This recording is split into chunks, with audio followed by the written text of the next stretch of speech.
This episode is brought to you by the local Palette Cookbook Club.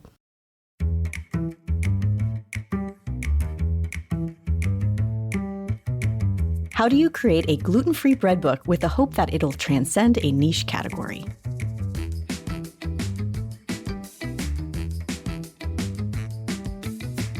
Welcome to Everything Cookbooks, the podcast for writers, readers, and cooks. I'm Kate Leahy, and I'm here with Molly Stevens. Hey, Kate. Happy New Year. Happy New Year. So today we are talking about the art of gluten-free bread. I really do think this book by Aran Goyoaga is groundbreaking. What's your experience with baking books in general? I feel like a baking book, they're always at their own category, right? Baking books, and they're even broken down. There's breads, there's cookies, there's cakes. There are a lot of Bibles about, baking books. There's a real reference to them. They take a certain amount of rigor to get right.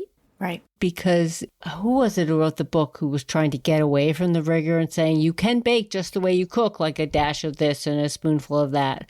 But people don't want that in a baking book. No, People want to know exactly how to create the recipe so when it goes in the oven, it's going to come out perfectly. And so getting it right takes a fair amount of research and care and fastidiousness in creating the recipes.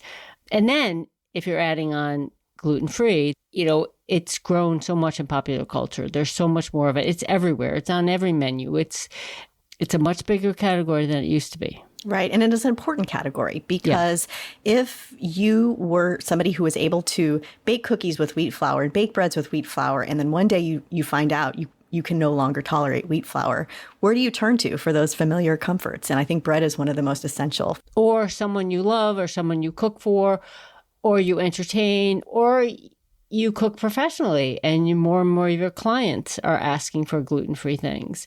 If you've ever been out with someone who's gluten-free and they ask, do you have gluten-free bread for the sandwich they're ordering, whatever, they get very mixed results. Yes. The book we're talking about today, The Art of Gluten-Free Bread, Groundbreaking Recipes for Artisanal Breads and Pastries, is really that. It's groundbreaking. And the author, Aran Goyoaga, you might know her from her very popular blog, Cannelle, Vanille. She's known for just gorgeous photography and delicious food, specifically also because she offers this alternative world of gluten-free deliciousness. Yeah. This book is, I think, an essential reference point, just understanding different types of flours and how they work and how they flavor a bread. Yeah, quite a deep dive. She's been a James Beard finalist multiple times over. She's an America's Test Kitchen editor-in-residence. And The Art of Gluten-Free Bread, which came out this past September, is her fourth book. So let's bring her on and hear how she put it together.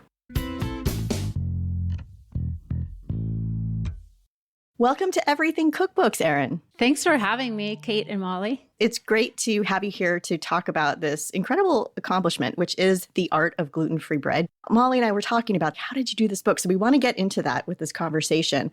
But first, we just back up a step and we wanted to talk a little bit about the evolution of gluten-free baking, gluten-free options, and how it's evolved. Do you think you could have done a book like this, say, 10 years ago, or is now the time because there's so much more knowledge and products available? That's definitely true that there's a lot more product and knowledge. A lot more people have also come into this world out of necessity or health reasons, and also because it's more visible. About 10 years ago is when I started working on it, and most of the ingredients that I'm using in the book already existed. So I was already working with a lot of this stuff.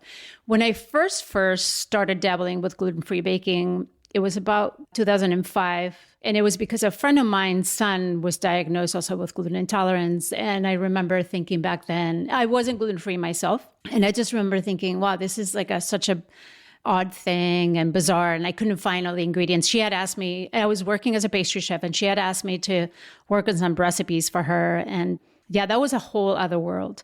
And then when I was diagnosed with gluten intolerance in 2010, I feel like there was a lot more information, a lot more products. And it was kind of like, to me at least, the early stages of what my work has turned out to be. But I think a lot of the stuff was already available about that time, about 2010. Not the knowledge necessarily. Yes. Yeah. Your first two books, both named after your very popular blog. Actually, those are my second. I have a book that came out in 2012. It's called Small Plates and Sweet Treats. It was published by Little Brown. Not a lot of people know about it, so I understand why, it gets confused that this is my third book, but yes. Oh, yeah. So congratulations on your fourth book. Is it gluten-free? It is. Oh, okay. That book came out at the height of blogs in general in 2012, where I was still really engaged in it. And I think I wanted to call it Cannelle, and my publisher didn't want to because it was a, sort of a French name. Sure. And then when my second book came out, which is now Cannelle, I didn't want to call it Cannelle. Interesting. Because of the same reason. I thought it was like a strange name, and my publisher wanted to leverage, my following and all of that. So it was kind of a back and forth with the names. I mean, we could spend the whole time talking about this whole, the branding. And because for anyone who doesn't know, I don't know what rock you've been under, but Cannelle is the name of your very popular blog. And so it's funny how you become branded as that. And now there's a whole different, I did a moment when this book came, I was like, wait, Aran, that's Cannelle, which to translate for, I'm not saying as well as you do, but cinnamon and vanilla in French. And I actually don't speak. I mean, my French, I took French for many years in high school, but it's very rusty. And the reason why I called it is because before my blog, I was working for a French pastry chef, and I loved how he would say those two words because we use them all the time in our work. And I thought, well, if I ever have a business or a bakery, I'll call it Cannelle, but my pronunciation is terrible.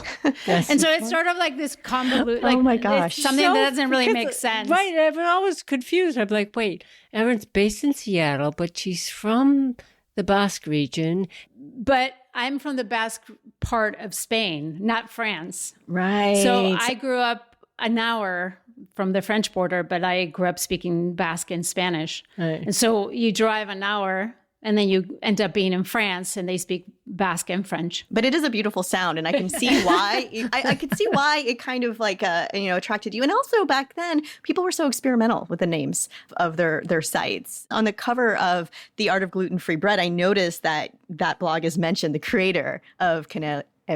Was that a decision that they wanted to make sure people knew that these books were linked? This last book, The Art of Gluten-Free Bread, is published by a different publisher. We kind of wanted to not separate, but we wanted for this to be a different book, but it's clearly very related to the previous two. Also an aesthetic. I do think it makes a really beautiful trilogy because they all are part of the same thing. Right. So so I think we also wanted to really focus on the idea that this is a bread book and kind of give it some rigor. That it's just really focused. How long did it take you to write this book? So I actually started with recipe testing. I mean, not specifically with this contract in mind, let's say, with this exact book. My experimentation, the recipes that you see in this book are really the work of the last 10 years. When I actually started working on Cannelle, the book, I already started working on bread recipes. So I was that book had maybe 4-5 bread recipes, but I would continue to work on them and just kind of archive them. And then Cannelle Bake Simple came out in 2021. And so I created a chapter in that book that was dedicated to bread, but I still had a lot more recipes going. So then when actually Cannelle Bake Simple came out in, I think it was October 2021. Shortly after that is when I worked on a proposal really quickly with the recipes I had already had in my archives and then sold it quickly and started working on it right away. So this is 4 years ago that I've started working on this as this project. How did you land on Artisan as being the right home for this book? I have always admired Artisan. I really love how they pay attention to their design.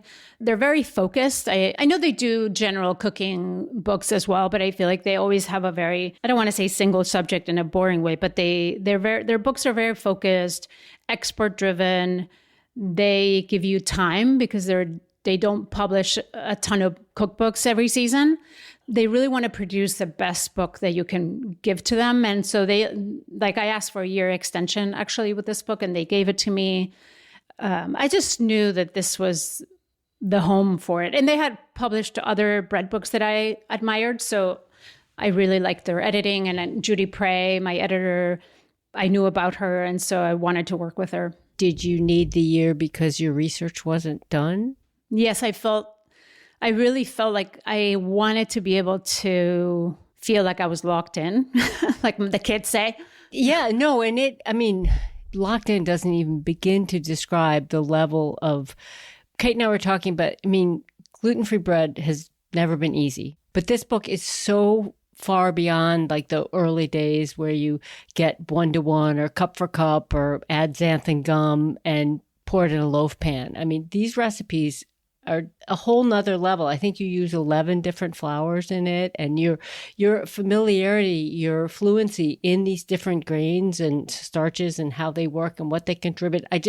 I'm really just amazed at how you figured it all out. Was there like a breakthrough bread for you? I think as soon as I had a couple of bread recipes, like for example, my original sourdough bread recipe that I worked on probably in 2015, when I was able to decipher that bread, how it all worked, then that became almost like I hacked my own recipes. Like I understood what the ratios needed to be, how different flours work. So then I worked that recipe into other recipes depending on what I wanted. For example, like a baguette from that original sourdough loaf that had oat flour, I knew that I didn't want to have an oaty baguette. So it's not really about like, oh, I'm going to shape it like a baguette and then I'm going to call it baguette. When I'm thinking about a baguette, I'm thinking something that has a very kind of starchy crumb, very thin crust. So that's going to be different than my recipe for the sourdough boule. And so how do I work that into pushing the starches or the whole grain flours in different direction to achieve what I want? And so it really started with a couple of recipes that worked. And then when I felt like I was locked in, then I just started moving things around into other directions. I was a professional pastry chef. I come from a family of pastry chefs. And so I'm very, like when you said fluency, I was very fluent in that pastry world. But bread, gluten bread, it's a total different beast. And I was never professionally trained in that. I did study it in culinary school, but I never worked in the bread baking department. I was a pastry chef at the Ritz-Carlton Palm Beach, and we had a pastry department and a bread department that didn't really overlap. Different hours even. We overlapped in hours, but we didn't work together. Right. They were separate people, and we saw each other as we were crossing like ships, Yeah, I worked at a small bakery in Oakland, and it was the bread people were different than the woman who did all the wedding cakes that were different than I was the cookie baker. Everyone had their role, but the types of work were so immensely different. Yeah, and personalities. Yeah. The bakers are definitely different than the wedding cake makers. Exactly. But also it seems that because you have this background, not only your family, having a patisserie in the Basque region, but you having that background in pastry in the U.S., you had a high standard for what these breads should taste like, I would imagine. Even if you hadn't had the experience with bread, you knew that you wanted these breads to be something that you would look forward to eating. I find that my inexperience in the bread baking department an advantage because I wasn't influenced by what I thought the technique had to be or what the expectation was. And so that allowed me it was enough experience, as a baker, but as a pastry baker, that I knew about textures. And I actually had worked with gluten-free flours before, but most of the time in combination with wheat flour. So I kind of knew those basics, but the lack of professional training in bread allowed me to just really experiment and play and not be focused on what I thought, like not worry too much about how open my crumb is and all these things that we see, on social media or like these pictures or what the expectation of the bread needed to be. Of course, I want the bread to feel light and all of that, but I'm more focused on flavor and texture and crust and crumb and those things to that particular bread. And I agree. I had I tasted, and I love bread. So I have tasted lots of breads, and I knew what I wanted. And I knew the differences. A bagel is not just a baguette shaped in a donut shape, you know? I think this book would be a lot shorter if you're like, this is the one dough, and then here's all the things you make with it.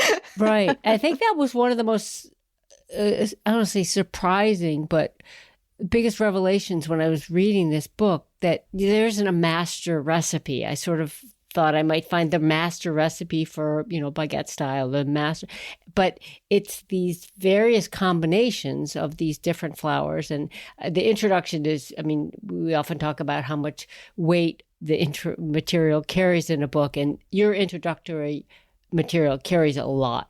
Yes, you could open up the book and bake from it without reading it, but you would do yourself a disservice for a couple of reasons. One, I feel like, Aran, just the way you talk about your experience and how you approach cooking and baking, I feel like you ask your readers to do the same thing. You're often telling us to see how it feels, look at it, make a judgment, and adapt according to what's happening for us in our kitchens.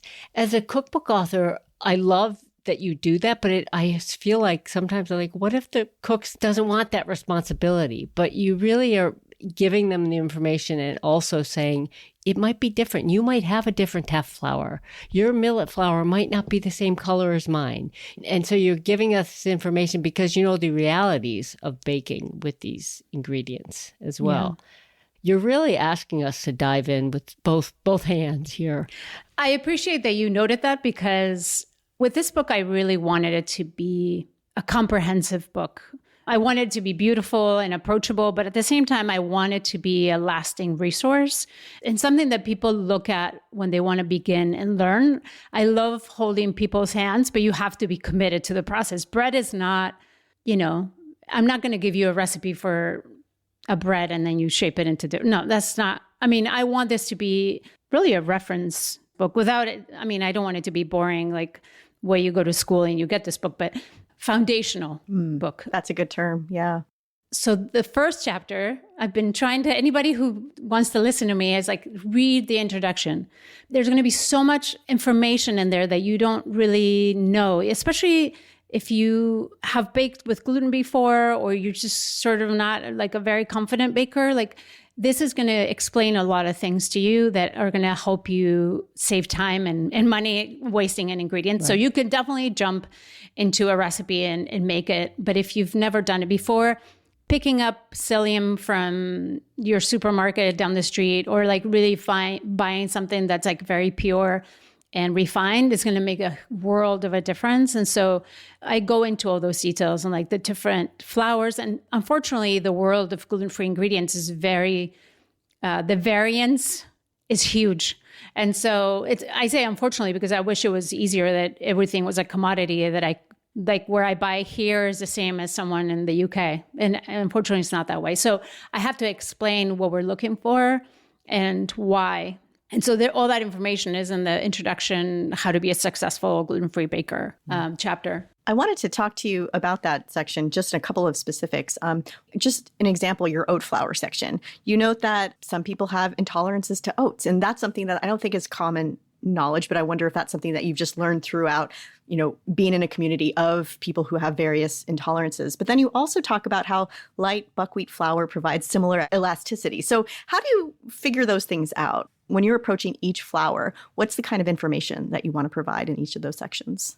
Well, the oat flour, I definitely found out because people were reaching out to me from other places. For example, in Australia, there's no such thing as gluten-free oat flour. All oat flour is considered unsafe for celiacs.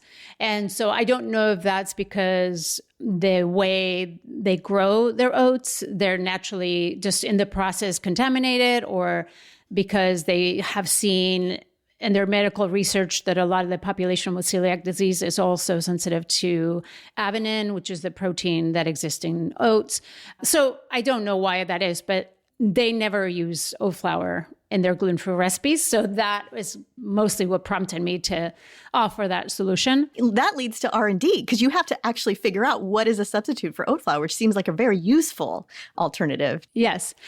There isn't an exact replica of oat flour. Buckwheat flour has a different flavor than oat flour, but when you mix them, they have a similar viscosity or sliminess, I call it. It's like if you mix oat flour and buckwheat flour, you know, when you have oats, it's like very kind of goopy, like that happens with both of them. It doesn't happen with rice flour, for example. So that kind of starchiness, elasticity is comparable. And so I offer that as an alternative, even though the flavor is different, but you will maintain kind of the integrity of the bread as far as structural integrity, maybe not so much the flavor. Also, buckwheat flour is kind of one of those, it's a little bit of pain in the neck for me because the most available buckwheat flour in the US is very dark. And so it turns a lot of people off because it's heavy. It doesn't really rise very well. It's also very earthy and bitter. But in Europe, most of the time, like I grew up eating mostly light buckwheat flour, which doesn't have as much whole added to it. And so I'm always encouraging people to find lighter versions of buckwheat flour in the US because it's not so overpowering. It's a little bit starchier, so it'll give you a lighter crumb, a little fluffier structure. It's milder. So I prefer it. But you have to kind of seek it out because it's not if you go to the store, like the first thing that you're going to find. But it's available. It's just, you have to order it probably online or have a mill close to you. Or you can actually mill your own buckwheat flour with raw buckwheat groats that have been dehulled because it's very soft to throw in a blender and grind it. I'm glad you mentioned that about milling your own because I really appreciated, again, from a reader's perspective, you talk about having your own mill.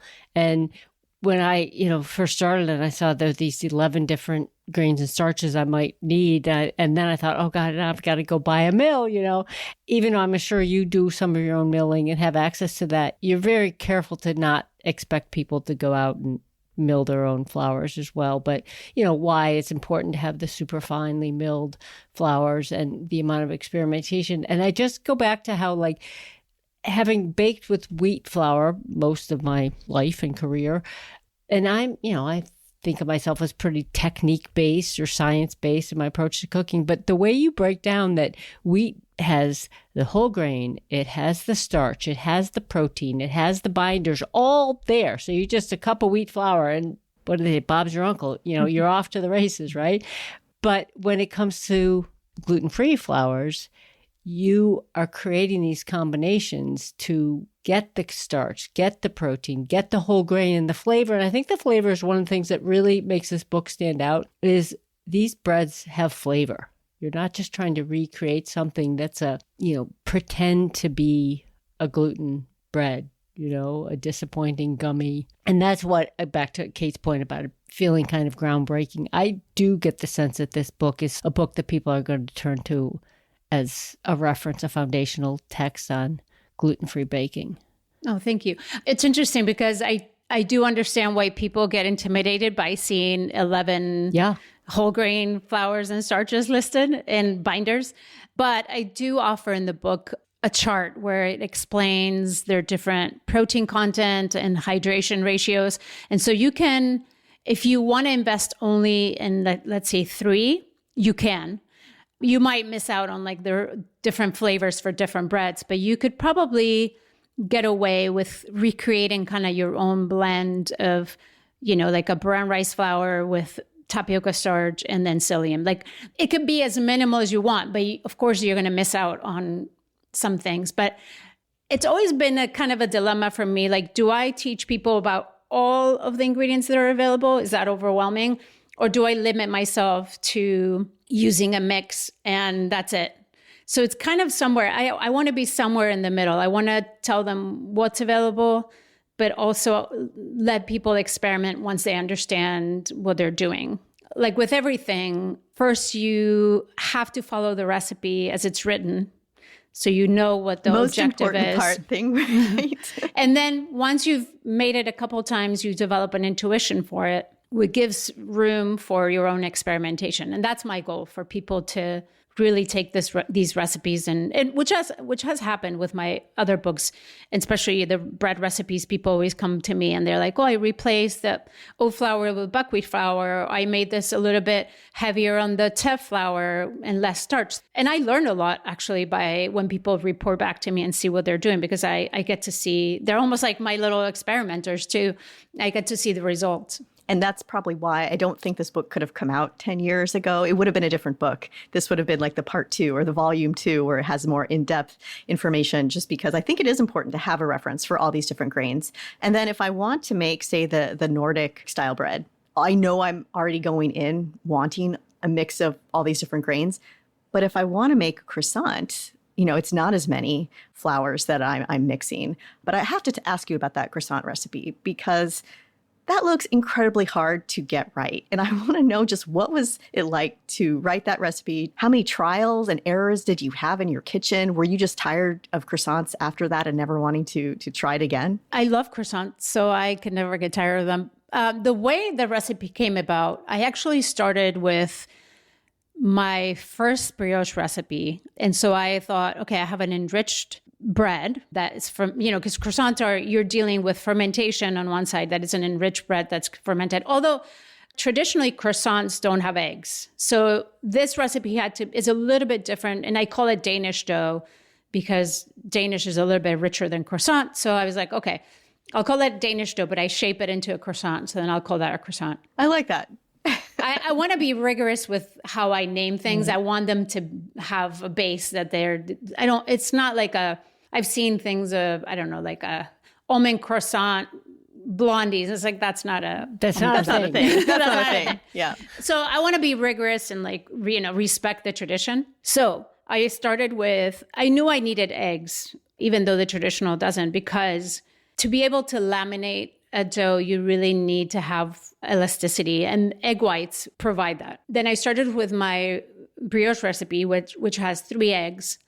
Then it became a little too eggy, and I thought... Too eggy in flavor? You didn't like the flavor? Yeah, it was, yes. It was too eggy in flavor. This croissant is a little bit like, if you're used to the traditional croissant recipe, it's a little bit eggy because it has eggs. But I didn't want it to be too eggy or like a laminated brioche. That was my first experimentation for me to get comfortable with the dough and the process of it. So it was an evolution of that brioche dough into what is now the Danish dough. And then for the lamination, it's actually the same process. You just have to be extra careful when you do it. And I didn't say this in the book because I didn't want to get too into it. And that was the only recipe that I would really do that. But in this recipe, I really recommend that the eggs are weighed, because using an egg that maybe is like 47 grams versus using an egg that's like 55 grams is going to make a little bit of a difference in how it cracks the dough when you're rolling it, because that extra bit of egg is going to give you a little bit more elasticity. So if anybody is listening this and is going to try the croissants, I would say make sure that you get 110 grams of egg out of the shell. And if you don't have enough, then take a little bit of the egg white of another one and make sure you have to 110, because that's going to give you perfection on rolling without the dough cracking too much. So tip I like here. it. Yeah. So then, yes, the process of laminating is the same. You're not going to be able to go like this. Listeners can't see me, but they're like moving, like shaking, or sometimes you see when they're actually rolling the croissant, you see the tail and they're like sort of like extending the tail at the end, pulling it. You can't do that because it's going to tear. So you really need to be careful that those layers are going to be intact when you roll it. Another tip is don't tuck in the tail underneath, because if you do, as it expands, it's going to break. It's going to crack on top. Oh, I didn't think of that. Yeah. Sometimes when you place the rolled croissants on the sheet pan before you're going to ferment them, and then during fermentation, sometimes because it's, rising, the croissant does tend to move a little bit and the tail oftentimes ends up underneath. I always kind of wiggle it out gently because it's so fluffy at that point, and untuck it from underneath to make sure that when it rises in the oven, it doesn't crack on top. So it's just things like that. These details matter. You mentioned grams. I wanted to ask you about the choice to mainly use metric in these recipes. You know, if it's a small amount, like a teaspoon or a tablespoon, you're still using volume measurements, but sometimes you still add the grams measurement as well. But you're defaulting to grams, and you're not even trying to say, oh, 3/4 cup. Was this always the choice? Did you have a little battle? Did anyone push back? Because your other books, they also had the volume measurement and the metric measurement, correct? Yes. So my last publisher really pushed me to use volume. It's okay for certain things if you're making a quick bread but when you're going more into like perfection of like a pastry dough or bread in general, like yeasted breads, you really should be weighing your ingredients because, a tablespoon difference, it's 10 grams. You think, oh, it's not that much, but it's 10 grams, let's say, of water. And that's a lot of extra water or extra flour. And so I also think it's so much easier. So anyway, when I wrote the manuscript for this book, for The Art of Gluten-Free Bread, I've developed the recipes with both volume and grams because we didn't know until the very end whether we were going to get away. My editor was behind me. She was, if you just want grams, go with grams. But, it's always like sales teams that want to make sure that it's accessible to the public but because this book, I think I wanted to sit next to other classic bread books, and those are also in grams. So I was confident that we could, and the people that follow me are going to invest their time, and these recipes are already comfortable weighing, and I'm pushing for it. So, if you want perfection and you want to maximize your investment in time and ingredients, then you should be weighing. And that's simple. It's actually cleaner. You're not dealing with like all these measuring cups. Right. And scales are inexpensive. And I would imagine with these flours, they just vary so much in what 1 cup would weigh that it would be really difficult to standardize that. Yes, because 1 cup of Bob's brown rice flour, which is stone ground, doesn't weigh the same as 1 cup of authentic food superfine brown rice flour, which is what I use. So I'm just saving people failure. Right. But also, as you say, it is easier and neater once you get used to it and know how to tear and everything. But a couple of things about what you just said that was really interesting to point out, like that you kept the volume in there during your testing and development just in case you didn't win this battle. And that must have been, that's extra work for you, but also so smart because many of us have been in the situation where it's usually the other way, where suddenly you're getting close to editing or copy editing and your publisher says they want to include grams and you didn't test with grams. And suddenly you're forced to just use conversion tables and be like, I hope this is right. So good for you to do that. But I also noticed that things like there's a sweet potato or something with sweet potato rolls. The shopping for it, you call for an ounces because we're going to the market and maybe buying a 12-ounce potato or something.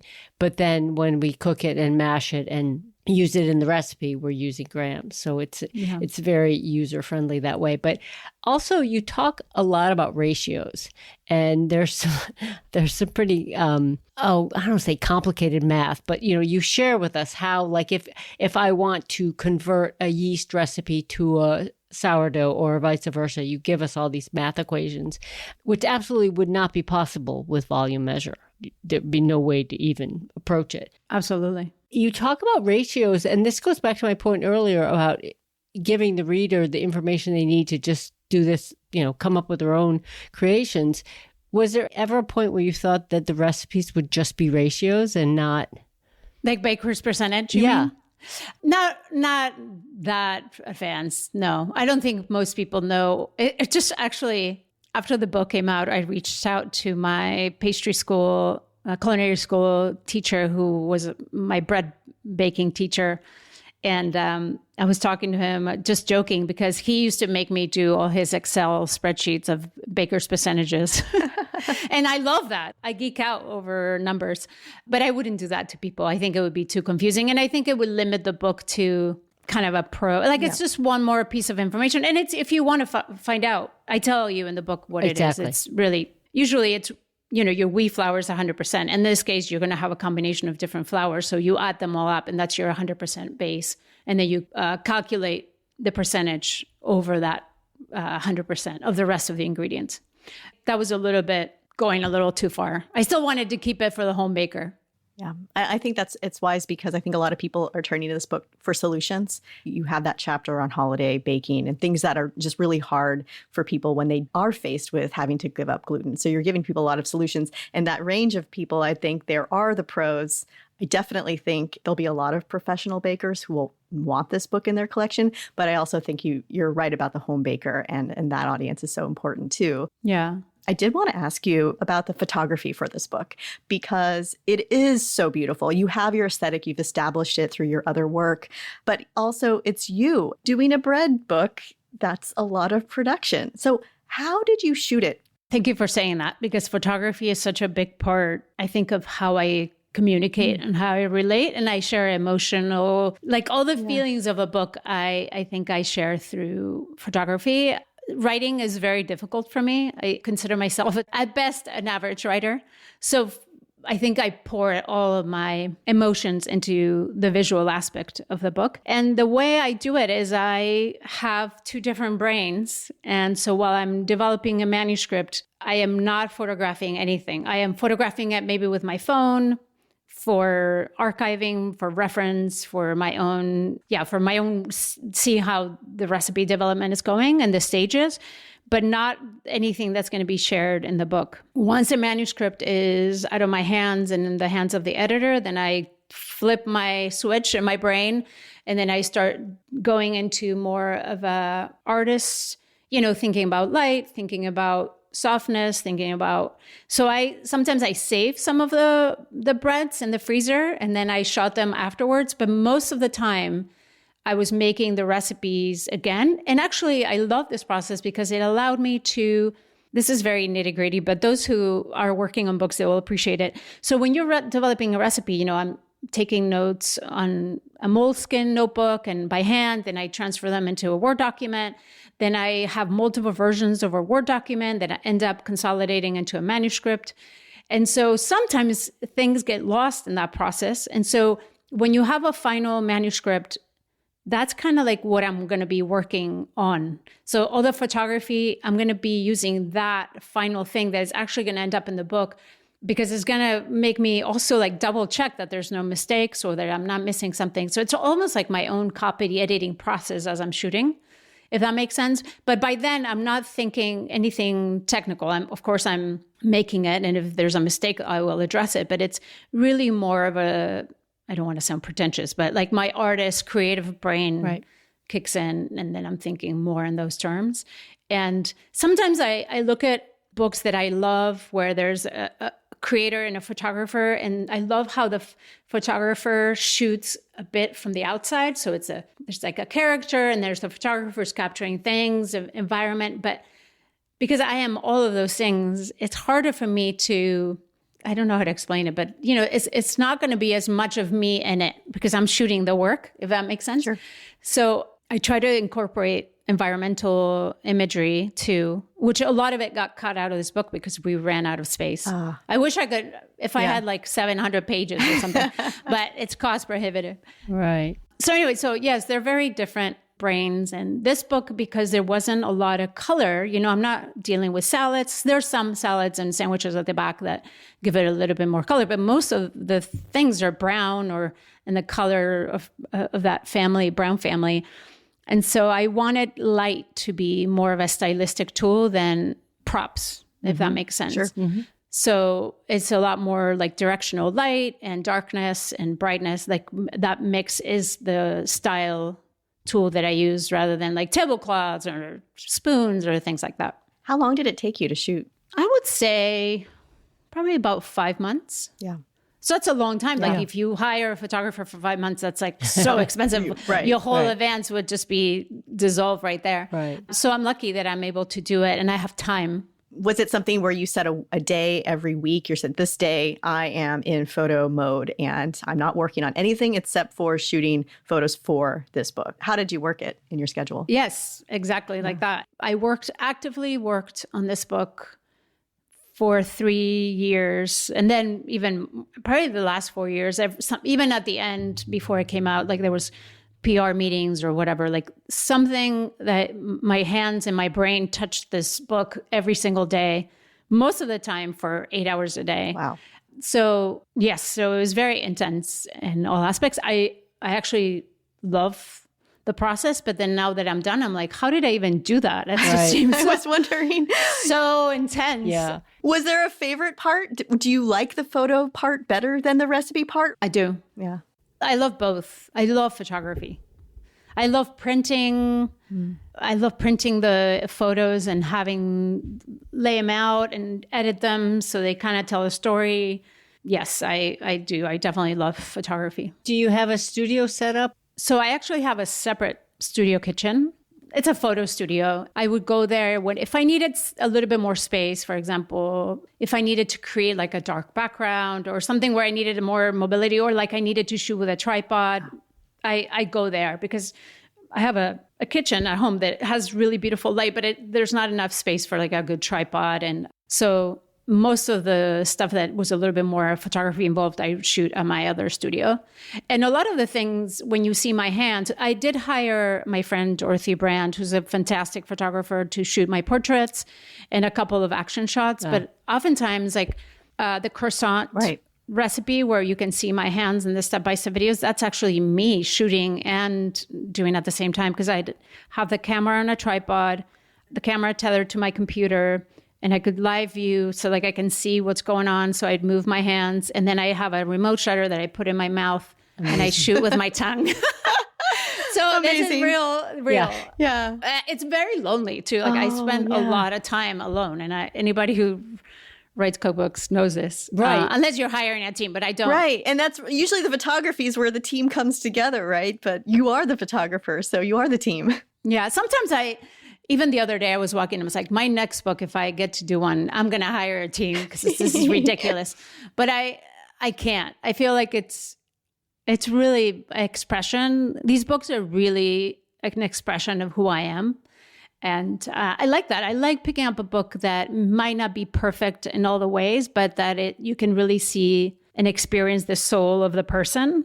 I love that. Aran, I heard you, I think it was another podcast, mention that you have done the photography for other cookbooks, but that it's really not your favorite type of work. And now hearing you talk about the personal expression involved and how you get into it, that makes more sense. Yeah. I mean, I have enjoyed shooting. I mean, I haven't done a 1,000 I'm not like Eva, who you had on the other day. She's amazing. But I have shot a few books, and I think they hired me because they liked my aesthetic. But then it's hard to replicate that to someone else's work when there's constraints of it has to have this color palette, or, like I like to be a little loose and free and really let my eye decide when I need to shoot something. And that's harder to do for somebody else. So I have enjoyed that process immensely. Right. But it's not something that I pursue. Well, they're very different projects. And I was just curious on the shot list for this book. Did you tell your editor what recipes you'd be shooting? Was that all your decision? Did they have any input? I shot every single recipe, tens of images per recipe, and then we had to cut because there was no room. Okay. So I have a lot of photography that didn't make it into the book. You just use it for now promotion. Yeah. And I like looking at it. Yeah. It's a stunning book. I do think what you noted about bread books, one of the challenges is a lot of the similar sort of browns and beige colors. And your use of light, it makes it alive. I don't even notice that there are a lot of repeat colors because the images are so strong. And very important too, they indicate what I'm making. And I trust that this is what the recipe looks like. Even if my execution isn't as good as yours on the first try, I know that you made this recipe, and shot it. There's no smoke and mirrors here. No, everything that you see is actually how it came out. You mentioned earlier how, your hope is that this book ends up a reference book or on the back list, on the bread shelf. It's been out for a little while now. Do you have any sense of where it's being categorized in bookstores or online, or where it's being sold? That's a good question. I don't know. I mean, every book signing I've had in bookstores, I've made sure clear that I want this to be next to the other bread books like Tartine and all the other ones. So I hope that that's where they exist. I'm going to do that next time I go to a bookstore where I'm not doing a signing or something. I'm going to check it out. I do understand putting it in kind of the gluten-free category because that's where people are looking and they're going to need it.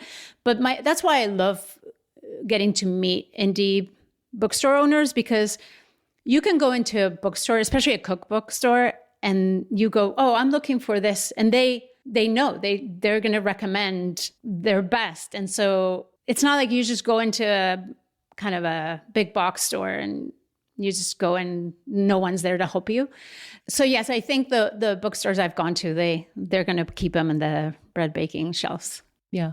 Before we wrap up, I did want to ask you about the chapter with sandwiches, soups, salads, and a hunk of bread. Just tell me about the evolution of that chapter. Well, it came because I really wanted to infuse more color into the book, and it wasn't so kind of boring.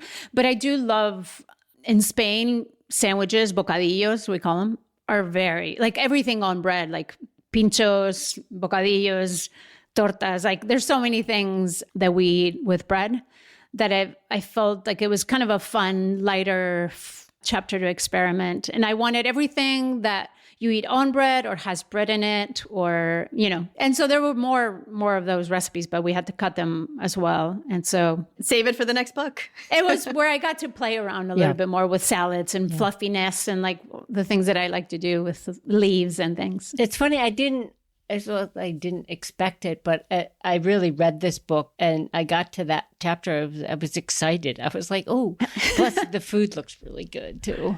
Oh, thank you. Yeah, it does. Do you have an ideal reader in mind? And how do you hope people are going to use this book?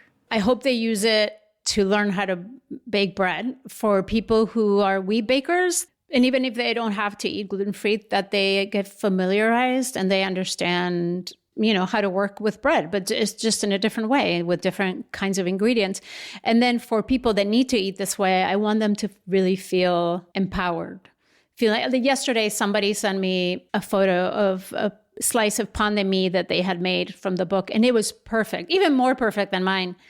And it made me so happy because I get tremendous joy from seeing somebody be able to bake bread when they haven't been able to have it for a long time, and that they feel like they understand it. Like they know I made this. That to me, and that I help them do that, it's really like, and I'm not just saying that, like I really mean that gives me so much joy. It's what keeps me working and developing recipes. And my ideal reader is anybody who is willing to go along for the ride with me. Just like, I want to take people on my back and just kind of like go climb the mountain, kind of let's do this together, because it's not, and I actually find that gluten-free bread is actually, once you get over the intimidating part of the flours, it's actually really simple because you're not trying to develop gluten. You're not trying to do all these steps of folding and this and that, because there isn't any of that to do. I mean, you have to develop enough structure to sustain fermentation and trapping gases during fermentation and baking, but you're not doing this very complicated process. Right. That structure is built in the ingredients. Yeah. And the combining, not in your kneading technique or your kitchen temperature so much. Yeah. I mean, kitchen temperature for fermentation will affect it, but yes, not the folding. And it's just I think simpler overall. Amazing. Is there anything you're working on now that you want to share? Or I'm not, but I am already thinking of ideas. And I actually had an idea and I went to my editor and she told me, oh, that doesn't sell. So I was a little bit deflated. That doesn't sell is like a big thing. It's hard. It's funny. It's a very exciting time for cookbooks. And there are amazing, especially this season, amazing titles out. And a few bookstores I've gone to have told me that cookbooks continue to sell really well. But at the same time, there's such a saturation of information that I think people feel overwhelmed. So I think, and I had a conversation with my agent yesterday. She said, and I think it's true, anything that comes from a place of real research, real story, and rigor is going to have a lasting impact. And those books are going to continue to sell. So I have to think of something that fits that category. Right. And in the meantime, you can enjoy having this book out in the world after spending all those worthwhile years working on it. Aran, thank you so much for coming on Everything Cookbooks. This conversation has been delightful. Thank you. Thank you so much for having me. Such a pleasure. Thank you for listening to Everything Cookbooks. For more about each episode, subscribe to our newsletter at everythingcookbooks.substack.com. Here are some other ways to support the show. Go to everythingcookbooks.com and check out our totes, t-shirts, sweatshirts, and other merch, or buy us a round of coffee. You can also leave us a 5-star review on Apple Podcasts or wherever you listen. Thank you to our editor, Abby Circotella. And until next time, keep on writing, reading, and cooking.